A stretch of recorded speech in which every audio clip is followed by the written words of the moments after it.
Hello guys, welcome to my channel. Already paint వేసేసాను, మరి వెళ్దామంటారా? వెళ్ళిపోదాం. ఇదిగోండి ఇలా వేసి వెళ్తూ నొక్కాలి చేత్తో. ఇదిగోండి ఇక్కడ పికప్ అని ఉంటుంది, అక్కడ నొక్కేయాలి.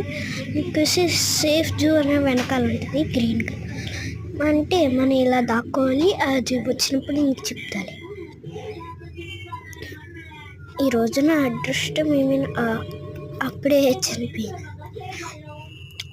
ఒక్కొక్కసారి అలా జరుగుతూ ఉంటే మనకెందుకు ఏం బట్టి. నాకు తెలుగు గేమర్ కనిపించారు గాయ్స్. నాకు మెంటల్కి హాయ్ బ్రో, నీ ఫ్యాన్ మ్యాడీ బ్రో, నీ ఫ్యాన్ అన్నాను. ఆయన ఏం పట్టించుకోలే. తర్వాత చూపిస్తాను. కానీ ఉంటాడా? ఎక్కడ్రా మ్యాడీ బ్రో?